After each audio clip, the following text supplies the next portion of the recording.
자, 이번 시간에는 위험물의 운반 기준에 대해서 좀 알아보도록 하겠습니다. 자, 여기서도 운반 기준에 따른 고체나 액체에 대한 순함률, 이게 또 시험에서 많이 나오고요.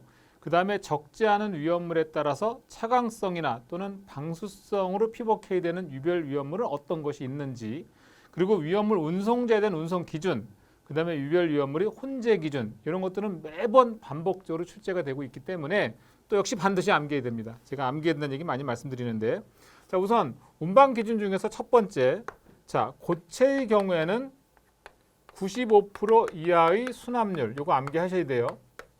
자, 그 다음에 액체의 경우에는 98% 이하의 순함률, 요건 기본적인 얘기고, 온도 같은 경우에는 당연히 55도 이상, 55도 온도에서 누설되지 않도록 유지한다. 요게 이제 기본적인 얘기가 되겠고, 이거 외에 만약에 삼류 위험물이 된다. 요건 얘기가 조금 달라져요. 그래서 삼류 위험물에 대해서는 자연 발화성 물질은 불활성 기체. 자, 자연 발화성 물질. 저절로 불이 붙는 물질이 되겠죠. 이 경우에는 불활성 기체를 봉입해라. 이 얘기고, 그리고 역시 공기하고 접하지 않도록 해라. 이렇게 괄호넣기 기억하실 수 있어야 됩니다. 자, 그 다음에 자연 발화성 물질 외의 물품. 다시 말해서 금수성 물질 말하는 거죠. 자, 그리고 그런 경우에는 보호액, 뭐 나트륨이나 칼륨 같은 거 말하는 거예요. 자, 그런 경우에는 파라핀이나 경유, 등유, 자, 이런 보호액으로 채워서 역시 불활성 기체를 봉입하는데, 역시 이 경우에도 수분과 접하지 않도록 한다. 그러니까 보호액에서 노출되도록 하면 안 된다는 얘기죠. 그래서 이런 게 바로 이제 괄호넣기로 나올 수가 있고요. 그리고 금방 고체는 95%, 액체는 98% 이런 순함률을 말씀을 드렸는데, 자연 발화성 물질 중에 알킬알루미늄은 운반 용기 내용적의 90% 순함률입니다. 이게 달라요. 그래서 이런 게 시험 문제 나오죠. 90% 이하 순함률로 되도록 하고, 그 다음에 온도도 55도가 아니라 50도씨 온도에서 5% 이상의 공간 용적을 유지해라. 이런 것들이 이제 괄호넣기로 나오는 거죠. 이렇게. 그래서 이건 반드시 암기할 필요가 있습니다. 자, 두 번째, 자, 위험물을 운반한다. 그리고 운반 용기 재질은 뭘로 할 거냐 이거죠. 이제 자, 보시면 금속판, 강판, 삼, 합성 섬유, 고무류, 양철판, 집, 알루미늄 판, 종이, 유리, 나무, 플라스틱, 소미판 이런 것들이 가능해요. 근데 여러분들이 이제 좀 보시면서 조금 의아스러운 게, 종이 이거 위험하지 않나? 우리 보통 이제 그 위험물 유리병에 담거나 또는 플라스틱병에 담고 나면 결국 포장하는 건 뭐예요? 종이 재질로 박스를 만들잖아요. 그래서 그렇게 생각하시면 되겠습니다. 자, 그다음에 세 번째 이제 운반 용기가 되겠는데, 이게 또 뭐 간단한 것 같지만, 자, 고체 위험물, 액체 위험물, 운반 용기 기준이 어떻게 되느냐? 자, 고체 위험물은 유리 또는 플라스틱 용기, 유리나 플라스틱 용기 같은 경우는 최대 10리터, 그리고 금속재가 되면 좀 더 단단하고 안전하니까 30리터까지 가능하다는 얘기고요. 자, 액체 위험물 유리 용기 이거는 5리터, 10리터 이런 게 가능하고요. 플라스틱이 10리터, 그리고 역시 금속재는 30리터다. 요거 기억하시면 돼요. 금속재는 30리터, 나머지는 10리터. 요 정도. 시험에서는 사실 요 10리터와 30리터 정도가 많이 나온다고 보시면 되겠어요. 자, 그 다음에 아주 중요하죠. 역시 제가 아주 중요한 얘기가 되겠습니다. 이건 뭐냐면 차광성. 이 얘기는 빛에 대해서 분해 반응을 일으키는 것들은 차광성 덮개를 해줘야 된다는 얘기고, 그 다음에 방수성. 당연히 물과 만나서 반응을 일으키는 물질들이 되겠죠. 그래서 이걸 반드시 암기하는데, 차광성이라는 것은 빛에 의해서 분해 반응을 일으킬 수 있는 것들. 자, 뭐가 있냐면 인류 위험물. 그리고 이류는 없습니다. 자, 삼류 중에서 자연 발화성 물질이 여기에 해당이 되고요. 근데 사류도 다 들어가는 게 아니라 사류 중에서 특수인화물, 그리고 오류, 육류. 자, 이렇게는 우리가 이제 차광성 있는 것으로 피복해야 되는 경우고, 방수성은 인류 중에 금수성 물질. 이건 이제 금수성 물질 말하는 건데, 인류 중에 금수성 물질이 뭡니까? 바로 알칼리 금속의 과산화물 되겠죠.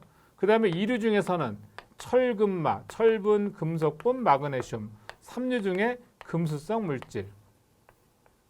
이렇게 하면 되죠. 그래서 기본적으로 1류부터 6류까지 있는 위험물 중에서 금수성 물질이 뭔지 먼저 알아야 방수성 덮개를 어떤 걸 해야 되는지 아는 거고, 그 다음에 빛에 의해서 열분해 반응을 일으키는 것들, 자, 인류, 삼류 중에 자연 발화성 물질, 사류 중에 특수인화물, 오류, 육류 이렇게 기억하시면 되겠습니다.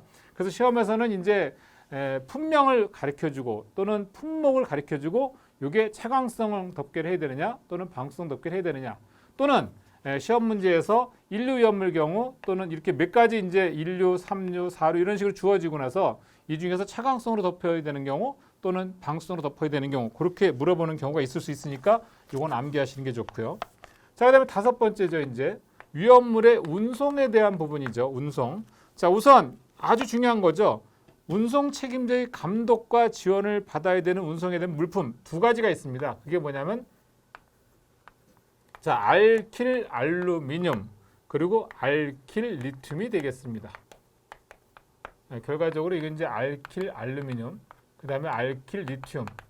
여기는 물론 알킬 알루미늄의 할로겐적 원소도 들어올 수 있겠죠. 이런 것들이 바로 운송 책임자의 감독과 지원을 받아야 되는 물품이 되겠습니다.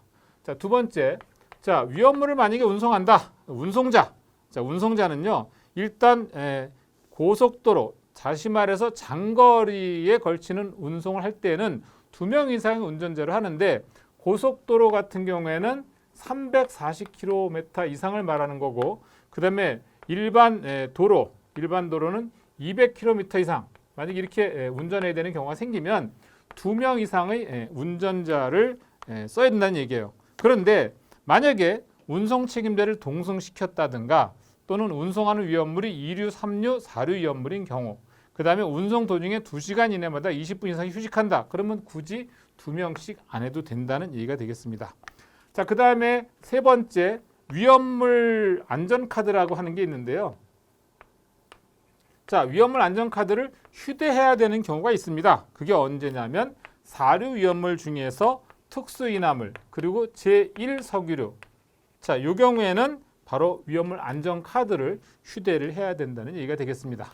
자, 그 다음에 이제 혼재 기준 나오죠. 혼재 기준 매우 중요합니다. 혼재 기준은 매우 중요하죠. 이건 뭐 암기를 또 해야 되겠죠. 예. 자, 1류, 2류, 3류, 4류, 5류, 6류. 자, 1류, 2류, 3류, 4류, 5류, 6류. 자, 이렇게 도표를 한번 만들어 볼게요. 이거 이제 암기하는 요령까지 같이 말씀드릴게요.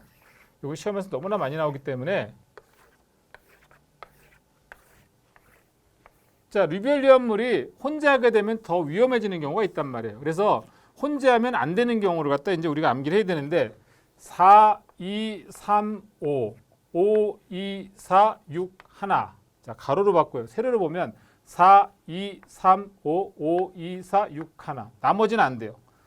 나머지는 안 되는 경우에 이렇게 되는 거죠. 그래서 안 되는 경우. 그래서 우리가 암기할 때는요. 당연히 이렇게 하면 되죠. 4, 2, 3, 5, 5, 2, 4, 6, 1 혼재 가능. 이걸 자꾸 입에서 되뇌이시다 보면 자, 4, 2, 3, 5, 5, 2, 4, 6 1, 4, 2, 3, 5, 5, 2, 4, 6 1 이런 것들은 혼재가 가능하다. 그러면 이제 시험에서 만약에 몇류 위험물 주어지고 나서 혼재하면 안 되는 거, 혼재하면 가능한 거 이런 것들을 물어보는 경우가 있을 수 있으니까 이 도표는 좀 반드시 암기하시기 바랍니다.